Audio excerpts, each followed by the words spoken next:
Bonjour à tous, bienvenue sur My Travel Project. Aujourd'hui je vais t'emmener dans mon ordinateur pour te montrer comment je choisis la meilleure auberge de jeunesse quand je pars en voyage. Clairement des vidéos sur les auberges de jeunesse, il y en a déjà 2-3 sur ma chaîne, mais je crois que je t'ai jamais montré le process, genre comment vraiment je cherche et tout ça, quand j'ai envie de partir en voyage et de loger en auberge de jeunesse. Donc c'est ce que je vais faire aujourd'hui, je vais filmer mon écran en même temps pour que tu puisses voir comment je procède. Pour le coup, pour cette vidéo, je vais rechercher sur 3 plateformes. Alors pour te parler un peu de comment moi je recherche des auberges de jeunesse à réserver avant de partir en voyage, personnellement, depuis quand même déjà plusieurs années, j'utilise Booking. Tout simplement parce qu'avec leur programme Genius, c'était toujours plus avantageux pour moi de passer par Booking, parce qu'il y avait souvent des réductions, des surclassements, des petits déj gratuits, ce genre de choses. Et maintenant en plus, ils ont rajouté Genius 3, ce qui fait que niveau réduit, en général, tu t'y retrouves bien. Donc c'est vrai que j'ai tendance à chercher en premier lieu sur Booking. Mais avant ça, quand j'étais en Asie et aussi ma première année au Canada, donc quand j'étais en échange universitaire à Ottawa, j'utilisais beaucoup Hostelworld et aussi Agoda. Agoda c'était quand même plus quand j'étais en Asie. Le fait est que ces 3 plateformes sont très bien, elles proposent toutes les 3 des choix d'auberge de jeunesse. Donc ce que je vais faire aujourd'hui, c'est que je vais te montrer comment moi je réserve une auberge de jeunesse, comment je recherche la meilleure auberge de jeunesse par rapport à mes critères en utilisant ces 3 plateformes et pour comparer les prix. Donc ce que je vais faire pour cette vidéo et pour rechercher une auberge de jeunesse, c'est que je vais partir d'un voyage fictif. Donc disons que je veux partir découvrir une nouvelle ville en Europe cet été, par exemple au mois de juillet, que je pars en voyage solo et que je veux partir un petit peu moins d'une semaine. Ce que je vais faire, c'est que je vais choisir une ville que je connais pas du tout, histoire de pas être influencée par rapport au point d'intérêt, à la géographie de la ville que je pourrais déjà potentiellement connaître.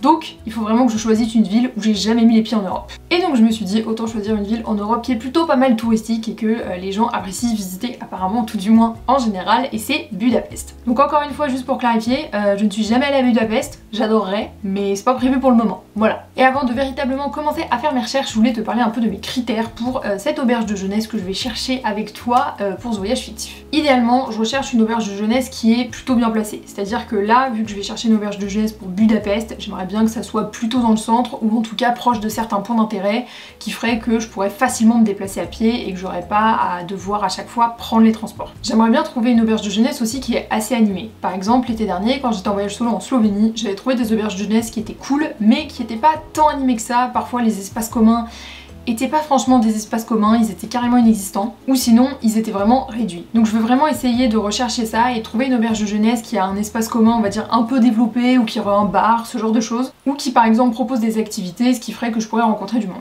Idéalement, j'aimerais bien trouver une auberge de jeunesse qui propose des dortoirs pour femmes. Donc j'ai aucun problème avec les dortoirs mixtes, mais si là je devais partir demain à Budapest, je pense que j'aurais plutôt envie d'avoir un dortoir plus calme, et je trouve que c'est en général le cas avec les dortoirs pour femmes. Et la plupart du temps, ils sont aussi moins grands, c'est-à-dire que t'auras moins tendance à avoir des dortoirs pour femmes avec 14 lits que des dortoirs mixtes de 14 lits. Bien sûr, j'aimerais bien avoir un bon wifi et pour ça j'irai regarder directement les commentaires. Et petit critère bonus, s'il y a le petit déj gratuit, c'est cool. Comme ça t'as pas à te soucier du petit déj le matin. Mais ça c'est vraiment genre en option quoi. Donc je vais commencer ma recherche tout de suite et donc j'ai ouvert Booking, Hostelworld et Agoda. Donc à savoir pour Booking que je suis niveau Genius 3 comme je te disais au début de la vidéo. Donc Genius 3 c'est leur programme de fidélité, c'est-à-dire que j'ai accès à pas mal de réductions. Parfois le petit déj gratuit, parfois on est même surclassé. Après la vue que je regarde pour une auberge de jeunesse, perso j'ai jamais vu de dortoir premium en auberge de jeunesse, donc le surclassement prends-le pas trop en compte là. Donc là je suis sur Booking, Hostelworld et Agoda. Ce que j'ai fait c'est qu'en fait je me suis loguée directement sur chacun de ces comptes. Honnêtement, mon compte Hostelworld, je ne sais même plus si j'en avais un à l'époque où vraiment j'utilisais très souvent Hostelworld. Et Agoda, pareil, je crois n'avoir jamais créé de compte sur Agoda. Donc ce que j'ai fait, c'est que je me suis créé un compte en fait à chaque fois. Donc forcément, on va dire que Booking est un peu avantagé pour le moment. Parce que Booking, vu que c'est la plateforme que j'utilise le plus souvent, j'ai déjà le programme de fidélité, les réductions de Genius et tout ça. Donc par exemple, si je compare la même auberge de jeunesse sur Booking d'un côté et sur Hostelworld ou Agoda de l'autre, je pense qu'il y a quand même de fortes chances que j'ai un meilleur prix proposé sur Booking, tout simplement parce que actuellement j'ai le programme de fidélité. Voilà. Alors du coup, on va dire Budapest. Donc j'avais dit au mois de juillet, du 6 au 10. Tiens, ça fait un peu moins d'une semaine et ça fait partir en milieu de semaine. Ce qui fait que en général c'est moins cher quand tu pars en milieu de semaine. On verra bien parce que j'ai quand même écrit que je repartais le dimanche. Donc je vais faire pareil sur Hostelworld et pareil sur Agoda. Alors Agoda pour le coup j'ai jamais utilisé pour réserver des auberges de jeunesse, c'est juste que j'utilisais beaucoup cette plateforme quand j'étais en Asie et personnellement il y a d'autres plateformes que j'apprécie pas trop, genre hotel.com, je trouve que c'est pas le site le plus le plus user-friendly. Et je me suis dit que c'était quand même intéressant pour cette vidéo de comparer comment je réserve des logements, on va dire, mais là surtout des auberges de jeunesse sur 3 plateformes différentes plutôt que 2, parce que 2 je trouvais que ça restreignait pas mal le champ des possibles. C'est pour ça que j'ai décidé de repartir sur Agoda. Alors on va commencer par Booking, vu que c'est la plateforme que je connais le mieux. Donc directement après avoir lancé ma recherche pour Budapest du 6 au 10 juillet, il me sort évidemment plein de logements différents, sauf que moi j'ai dit que je voulais une auberge de jeunesse. Donc dans les filtres sur le côté, je vais cliquer sur auberge de jeunesse. C'est vraiment un conseil que je peux te donner dès le début, au lieu de commencer à regarder et à essayer de trier parmi tous les hébergements que te proposent les résultats de recherche sur Booking, Agoda, Hostelworld. Essaye directement de mettre tes filtres. Normalement tu sais déjà à peu près ce que tu veux ou ce que tu voudrais pas pour ton auberge de jeunesse, donc clairement fais-toi gagner du temps et prends 2 minutes pour sélectionner les filtres qui correspondent à tes critères pour ton auberge de jeunesse. Donc moi en l'occurrence sur Booking je mets auberge de jeunesse. Donc j'avais dit idéalement que je voudrais petit déj compris, mais là je vois qu'il n'y a qu'un seul, hostel qui correspond à ça, donc j'ai pas envie de me restreindre à ce point, c'est-à-dire que je vais pas réserver spécifiquement l'auberge de jeunesse où il y a le petit déj compris, donc je vais pas cocher cette case là. En termes de budget, je vois que sur Booking il y a quand même pas mal de résultats de 0 à 50 € la nuit et de 50 à 100 € la nuit. Honnêtement, si tu pars en auberge de jeunesse, c'est quand même pour que ça soit relativement abordable. Donc ce qu'on va faire dans un premier temps, c'est juste regarder les auberges de jeunesse qui correspondent à une tranche de 0 à 50 € la nuit, vu qu'il y a déjà 26 résultats et que on va clairement pas comparer les 26 résultats, et ben autant partir de ce point là. Après dans mes critères je disais que je voulais être relativement proche du centre de Budapest, ou en tout cas des points d'intérêt, donc là je vois qu'il y a déjà 15 établissements qui sont à moins de 1 km du centre de Budapest, donc clairement je vais commencer par ça. Encore une fois je trouve que 15 établissements par rapport à tous les critères que j'ai mis actuellement c'est déjà quand même pas mal. Personnellement à chaque fois que je cherche une auberge de jeunesse, j'en sélectionne 4, peut-être maximum 5 si vraiment j'ai un coup de cœur et je les compare entre elles. Ça sert à rien de comparer les 15 auberges de jeunesse, ça va plus t'embrouiller qu'autre chose et si t'es quelqu'un d'indécis à la base, ça va être encore pire. Donc heureusement c'est pas mon cas, je suis pas quelqu'un d'indécis, mais voilà je te conseille, histoire d'aller au plus vite, de choisir 4, peut-être maximum 5 auberges de jeunesse que tu compares. En général les 5 que tu vas sélectionner c'est les 5 que tu es quand même le plus susceptible de réserver, donc ça sert à rien d'aller à plus, sélectionne vraiment les 5 qui te plaisent entre gros guillemets sur le papier et ensuite compare-les. Alors ça pour le coup je crois que ça doit être une nouveauté sur Booking, mais je vois qu'il y a une section dans les filtres de recherche qui s'appelle pour passer un bon moment. Et vu que j'ai dit que je voulais une auberge de jeunesse qui allait me faire rencontrer du monde, où il allait avoir un peu d'ambiance, bah je pense que je vais sélectionner 2-3 trucs. Donc je pense que je vais mettre tourner des bars, parce que qui n'aime pas une bonne bière? Attention, l'abus d'alcool est dangereux pour la santé. Et je pense que je vais mettre aussi animation en soirée, parce que ça veut dire que souvent il doit y avoir des jeux organisés ou d'autres types de sorties. Donc je fais vite fait le tour des filtres. Il n'y en a pas d'autres là comme ça que je vois qui vraiment correspondent directement à mes critères sine qua non. À part peut-être l'annulation gratuite que je pense je vais cocher, on reste quand même en temps de Covid et peu importe que ça soit des restrictions aux frontières ou si toi tu chopes le Covid, je pense que c'est quand même mieux d'avoir une politique d'annulation gratuite. Ça veut dire que là, en cochant cette case, je vais me retrouver avec 6 établissements. Donc déjà, j'ai bien écrémé et je peux vraiment me concentrer sur les 6 qui, en tout cas sur le papier, correspondent à mes critères. Maintenant que j'ai ces 6 établissements, clairement, je vais jeter un premier coup d'œil. La première chose que je vois, c'est qu'il y a 3, 4, 5. Ok, bon, finalement, ça m'aide pas tant que ça. Mais il y a quand même 5 établissements avec le logo de Genius. Ça veut dire que potentiellement, je peux avoir une réduction ou un surclassement. Donc ça, c'est sûr que c'est quelque chose que je vais prendre en compte. Après, je vais forcément aussi, et ça, je pense que c'est très important, regarder les photos qui sont mises en avant. Par exemple lui, il a une réduction de Genius, il a l'air relativement proche du centre et il propose l'annulation gratuite, mais clairement la photo elle me donne pas envie. Et en effet c'est peut-être qu'une photo et si ça se trouve cet hostel il est génial, mais en l'occurrence ça me donne pas envie, donc clairement c'est peut-être pas lui que je vais regarder en premier. Alors je vois qu'il y a un autre filtre que j'aurais pu cocher par rapport à mes critères, c'est le fait de vouloir un dortoir pour femmes. Donc je pense que je vais encore plus écrémer ma recherche en cherchant tout ce qui est dortoir pour femmes. Je sais plus s'ils proposent ça directement dans les filtres sur Booking. J'ai pas l'impression. Non, bah, j'ai pas l'impression qu'ils le proposent. Je pensais qu'ils le proposaient mais c'est pas très grave.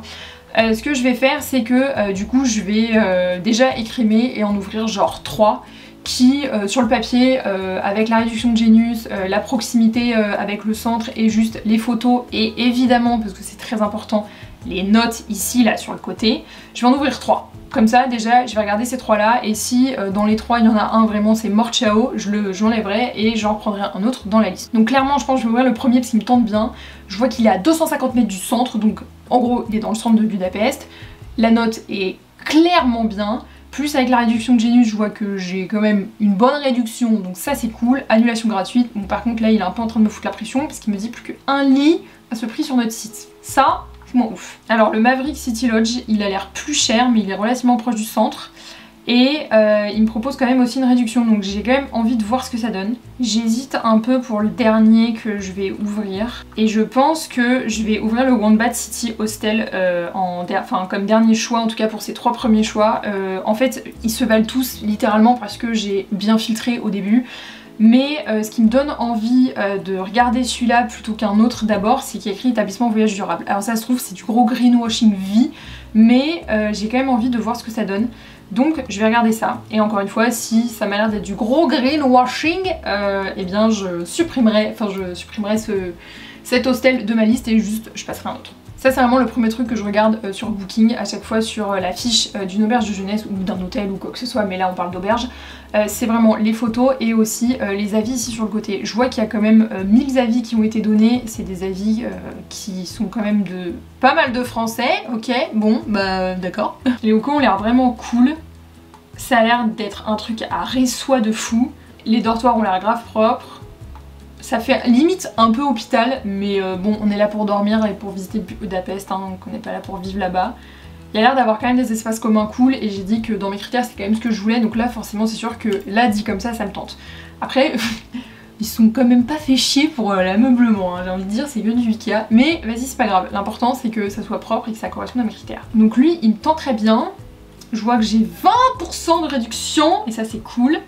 Et regardons, ah ils ont des dortoirs pour femmes, et ça c'est cool. Par contre ça c'est un truc mais ça me casse les couilles, genre à partir du moment où tu veux un lit dans un dortoir pour femmes, t'es obligé de payer plus cher. Genre littéralement, ça me saoule. Genre là, entre un lit dans un dortoir mixte de 6 lits, donc littéralement le même nombre de lits, et un lit dans un dortoir pour femmes de 6 lits également, bah t'as 5 balles de différence quoi, va comprendre. Genre ça me fait chier. Donc il y a le wifi gratuit, bon ça c'est cool, mais il faut quand même que je regarde sur les avis si le wifi est genre bien. Il y a l'annulation gratuite. Et excellent emplacement. Donc je peux regarder la carte mais en fait ça va rien me dire parce que littéralement je connais pas Budapest. Mais bon, quand je vois les zones jaunes, je me dis que oui en effet ça a l'air d'être dans le centre de Budapest, donc ça correspond à mes critères. J'ai vu qu'il n'y avait pas de petit déj gratuit, mais encore une fois j'ai dit que c'était vraiment en option, genre en bonus quoi. Alors connexion wifi gratuite, il me dit 9.2, ça c'est bien, ça c'est cool tu vois. Et après je regarde en général les avis, donc je regarde les plus récents, je regarde pas les avis qui datent d'il y a 3 ans, ça sert à rien. Mais là je vois par exemple qu'il y a eu un avis en mars 2022, ça a l'air vraiment cool quoi. Là c'est sûr que vu comme ça, cet hostel je le garde dans mes choix, tu vois. Bon je vais essayer d'aller un peu plus vite sur les prochains, mais du coup on va comparer donc le Maverick City Lodge. Là tu vois les photos elles sont bien plus professionnelles tu vois. Alors c'est bien les photos plus professionnelles mais selon moi ça passe ou ça casse. J'ai déjà vu des photos hyper professionnelles et tout. Je pense notamment au Turn Hostel à Ljubljana où j'étais l'été dernier. Mais avec les photos en fait on avait vraiment l'impression que c'était un hostel qui bougeait de ouf et tout, et en fait il n'y avait pas du tout d'espace commun, donc bon, faut quand même prendre ça avec des pincettes. Après là je vois que du coup il y a des photos similaires par des clients, donc c'est quand même pas mal, je me dis cette affaire. Je peux pas cliquer dessus mais ça par exemple c'est trop bien, c'est de voir que sur les dortoirs, enfin sur les lits des dortoirs, il y a des rideaux, et je peux dire que c'est rare d'avoir des rideaux pour avoir un peu d'intimité sur son lit en dortoir, donc ça, gros point positif, j'en ai pas vu sur l'autre hostel. Pareil, les avis sur le côté là ont l'air vraiment cool. Connexion wifi elle a l'air un peu moins bien que sur l'autre hostel, mais ça a l'air quand même l'air pas mal. Par contre ça a l'air énorme ces dortoirs là, genre ça a l'air d'être un truc de ouf quoi. Il y a des espaces communs, donc ça je trouve ça trop bien. Mais bon pour l'instant les photos de leurs espaces communs, vu que c'est des photos un peu contractuelles, clairement je vois personne. Alors, dortoir pour femmes, je vois que c'est des dortoirs pour femmes de 8 lits. Comme d'habitude, on paye plus cher, hein, voilà.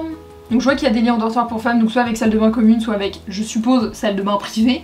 Bon, il n'y a pas énormément de différence, donc ça dépendrait un peu de mon budget, mais clairement pour 5 balles de plus, je prendrais peut-être le lit dans un dortoir pour femmes avec salle de bain privée. Bon, ça me dit quand même pas si ça propose genre des activités ou si les gens y restent pas mal dans les espaces communs, donc clairement pour le coup, bah, je vais regarder un peu les commentaires. Ah bah là par exemple il y a quelqu'un qui dit le personnel est super, ils organisent des petites soirées à thème pour nous permettre de rencontrer du monde, donc ça c'est vraiment cool.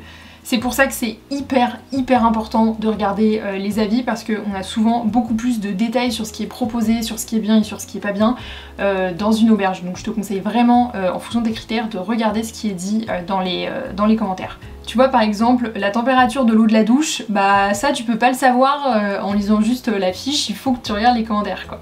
Donc clairement ces deux-là, ils sont quand même pas mal tu vois. Donc on va regarder le dernier, le Wombat. Alors de ce que j'ai vu c'est que le Wombat en fait c'est une chaîne. Pareil, hein, c'est des photos hyper contractuelles, mais déjà ça montre un truc, c'est que les dortoirs ils sont spacieux et ça c'est cool parce que le pire c'est quand tu te marches genre les uns sur les autres dans un dortoir tu vois. Et je me demande si j'ai pas vu des chaînes d'auberges Wombat, genre quand j'étais à Ljubljana, ça me dit trop quelque chose. Bon encore une fois c'est des photos contractuelles, mais les avis ont l'air vraiment pas mal. Il y a d'ailleurs plusieurs avis qui parlent de l'emplacement, comme quoi il est super bien placé, avec un bon rapport qualité-prix. Je vois ambiance sympa, donc ça me rassure un peu. Propreté, animation proposée, bref, ça a l'air vraiment cool. Il propose aussi des dortoirs pour femmes, qui sont au même prix que les dortoirs mixtes. Ça c'est con hein, mais ça c'est un gros point. Donc il y a écrit que le wifi est gratuit, bon ok il y a du wifi, mais il faut quand même que je regarde les notes par rapport à ça. Donc par contre là la note du wifi elle est plus basse que sur les deux autres auberges, donc c'est un petit peu chiant. Ça serait peut-être pas mon critère déterminant le wifi, même si je l'ai quand même écrit dans mes critères, dans le sens où vu que Budapest c'est en Europe et qu'il n'y a plus de frais de roaming, potentiellement si j'avais envie d'utiliser le wifi je pourrais toujours utiliser ma data. Donc ça reste un de mes critères, mais ça serait pas mon critère prioritaire. Par exemple l'emplacement ou les animations dans l'hostel c'est plus mon critère prioritaire. Par contre ce que je veux voir c'est ce que ça veut dire l'établissement voyage durable. Honnêtement j'adore Booking mais là ça fait un peu greenwashing quand même. Établissement voyage durable. Cet établissement fait partie du programme voyage durable. Cela signifie que des mesures significatives ont été prises pour vous offrir un séjour plus durable. Mais ok, mais à part répéter 3 fois le mot durable, ça veut dire quoi, tu vois? Ah, on a plus d'infos là. Ok, en vrai c'est vachement cool. Après avoir sur place si c'est vraiment des mesures qui sont mises en place par l'hostel.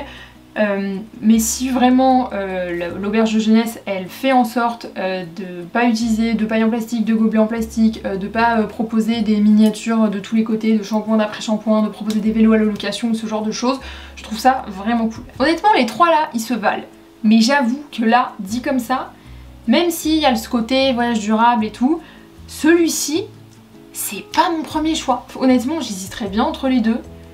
Et en fait je pense que j'ai déjà genre mon préf entre ces deux là, entre le Hostel One et le Maverick City Lodge. Mais d'abord on va passer sur Hostel World. Et là ce que je vais faire du coup c'est que au lieu d'en sélectionner 3 autres complètement différents, ce qui va juste encore plus compliquer mon choix, je vais déjà regarder s'il n'y a pas Hostel One, Maverick City Lodge et Wombat City Hostel directement sur Hostel World. Comme ça va me permettre de comparer les prix. Alors j'adore parce que je descends juste les résultats de recherche, les 3 à la suite je les trouve. Donc c'est bien, ça va clairement me faciliter la tâche, je vais pas regarder autre chose. Bien sûr si toi t'as envie de regarder plus d'auberges de jeunesse, fais-le. Moi je suis plutôt du genre à aller un peu à l'essentiel et au coup de cœur. Bien évidemment vu que là je vais regarder les fiches des mêmes auberges de jeunesse que j'ai déjà regardées sur Booking, j'ai pas besoin de refaire un peu mon analyse en fonction de mes critères. Par contre ce que je vais comparer là c'est le prix. Donc par exemple au Hostel One, je vois que un lit dans un dortoir pour femmes, ça serait 28,70 la nuit, ce qui me ferait en gros un total de 114,80 € pour 4 nuits. Sur Booking, ce même lit dans un dortoir de 6 lits pour femmes, ça me reviendrait à 95 €. Et ça me reviendrait même plus cher si j'avais pas la réduction Genius, de genre 4 € de plus. Donc au Maverick City Lodge, si je prends un lit dans un dortoir pour femmes avec la salle de bain privée, ça me reviendrait à genre 31 € la nuit. Et du coup à 124,60 € pour 4 nuits.